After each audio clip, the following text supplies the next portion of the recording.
How to get cooperation? Don't you have much more faith in ideas that you discover for yourself than in ideas that are handed to you on a silver platter? If so, isn't it bad judgment to try to ram your opinions down the throats of other people? Isn't it wiser to make suggestions, and let the other person think out the conclusion? Adolph Seltz of Philadelphia, sales manager in an automobile showroom and a student in one of my courses, suddenly found himself confronted with the necessity of injecting enthusiasm into a discouraged and disorganized group of automobile salespeople. Calling a sales meeting, he urged his people to tell him exactly what they expected from him. As they talked, he wrote their ideas on the blackboard. He then said, "I'll give you all these qualities you expect from me. Now I want you to tell me what I have a right to expect from you." The replies came quick and fast: loyalty, honesty, initiative, optimism, teamwork, 8 hours a day of enthusiastic work. The meeting ended with a new courage, a new inspiration. One salesperson volunteered to work 14 hours a day, and Mr. Seltz reported to me that the increase of sales was phenomenal. "The people had made a sort of moral bargain with me," said Mr. Seltz, "and as long as I lived up to my part in it, they were determined to live up to theirs." Consulting them about their wishes and desires was just the shot in the arm they needed. No one likes to feel that he or she is being sold something or told to do a thing. We much prefer to feel that we are buying of our own accord or acting on our own ideas. We like to be consulted about our wishes, our wants, our thoughts. Take the case of Eugene Wesson. He lost countless thousands of dollars in commissions before he learned this truth. Mr. Wesson sold sketches for a studio that created designs for stylists and textile manufacturers. Mr. Wesson had called on one of the leading stylists in New York once a week, every week for 3 years. "He never refused to see me," said Mr. Wesson, "but he never bought. He always looked over my sketches very carefully and then said, 'No, Wesson, I guess we don't get together today.'" After 150 failures, Wesson realized he must be in a mental rut, so he resolved to devote one evening a week to the study of influencing human behavior, to help him develop new ideas and generate new enthusiasm. He decided on this new approach. With half a dozen unfinished artists' sketches under his arm, he rushed over to the buyer's office. "I want you to do me a little favor, if you will," he said. "Here are some uncompleted sketches. Won't you please tell me how we could finish them up in such a way that you could use them?" The buyer looked at the sketches for a while without uttering a word. Finally he said, "Leave these with me for a few days, Wesson, and then come back and see me." Wesson returned 3 days later, got his suggestions, took the sketches back to the studio and had them finished according to the buyer's ideas. The result? All accepted. After that, this buyer ordered scores of other sketches from Wesson, all drawn according to the buyer's ideas. "I realized why I had failed for years to sell him," said Mr. Wesson. "I had urged him to buy what I thought he ought to have. Then I changed my approach completely. I urged him to give me his ideas. This made him feel that he was creating the designs. And he was. I didn't have to sell him. He bought. Letting the other person feel that the idea is his or hers not only works in business and politics, it works in family life as well." Paul M. Davis of Tulsa, Oklahoma, told his class how he applied this principle. "My family and I enjoyed one of the most interesting sightseeing vacation trips we have ever taken. I had long dreamed of visiting such historic sites as the Civil War battlefield in Gettysburg, Independence Hall in Philadelphia, and our nation's capital. Valley Forge, Jamestown and the restored colonial village of Williamsburg were high on the list of things I wanted to see." In March my wife, Nancy, mentioned that she had ideas for our summer vacation which included a tour of the western states, visiting points of interest in New Mexico, Arizona, California and Nevada. She had wanted to make this trip for several years. But we couldn't obviously make both trips. Our daughter, Anne, had just completed a course in U.S. history in junior high school and had become very interested in the events that had shaped our country's growth. I asked her how she would like to visit the places she had learned about on our next vacation.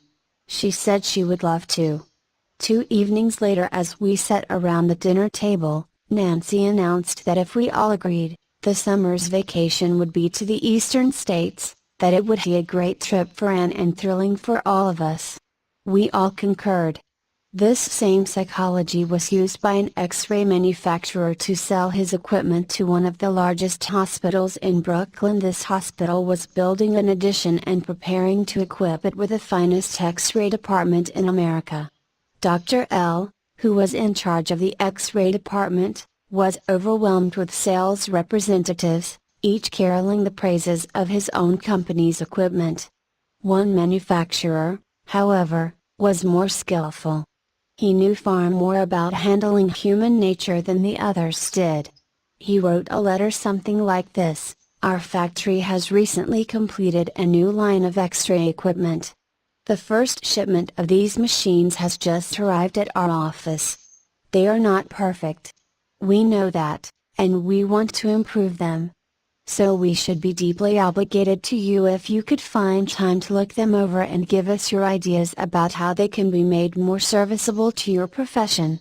Knowing how occupied you are, I shall be glad to send my car for you at any hour you specify."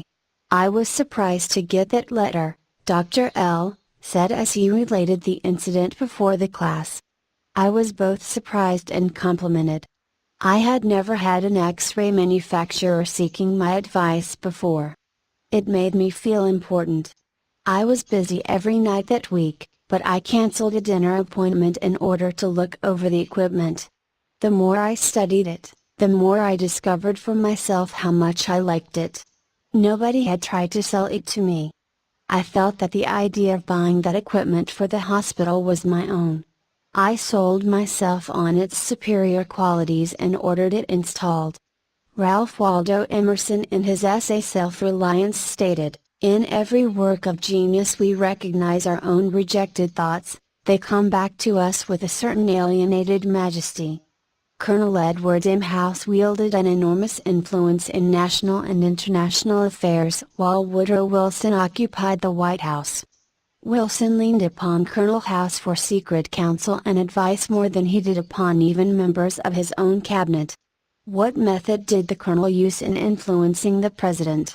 Fortunately, we know, for House himself revealed it to Arthur D. Howden Smith, and Smith quoted House in an article in the Saturday Evening Post. "After I got to know the President," House said, "I learned the best way to convert him to an idea was to plant it in his mind casually, but so as to interest him in it, so as to get him thinking about it on his own account. The first time this worked it was an accident. I had been visiting him at the White House and urged a policy on him which he appeared to disapprove. But several days later, at the dinner table, I was amazed to hear him trot out my suggestion as his own. Did House interrupt him and say, 'That's not your idea. That's mine?' Oh, number. Not House. He was too adroit for that. He didn't care about credit. He wanted results. So he let Wilson continue to feel that the idea was his. House did even more than that. He gave Wilson public credit for these ideas. Let's remember that everyone we come in contact with is just as human as Woodrow Wilson. So let's use Colonel House's technique. A man up in the beautiful Canadian province of New Brunswick used this technique on me and won my patronage. I was planning at the time to do some fishing and canoeing in New Brunswick. So I wrote the Tourist Bureau for information. Evidently my name and address were put on a mailing list, for I was immediately overwhelmed with scores of letters and booklets and printed testimonials from camps and guides.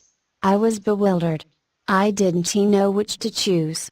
Then one camp owner did a clever thing. He sent me the names and telephone numbers of several New York people who had stayed at his camp, and he invited me to telephone them and discover for myself what he had to offer. I found to my surprise that I knew one of the men on his list. I telephoned him, found out what his experience had been, and then wired the camp the date of my arrival.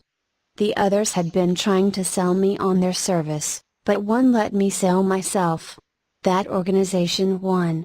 25 centuries ago, Lao Tzu, a Chinese sage, said some things that readers of this book might use today. The reason why rivers and seas receive the homage of 100 mountain streams is that they keep below them. Thus they are able to reign over all the mountain streams. So the sage, wishing to be above men, putteth himself below them, wishing to be before them, he putteth himself behind them. Thus, though his place be above men, they do not feel his weight, though his place be before them, they do not count it an injury. Principle 7. Let the other person feel that the idea is his or hers.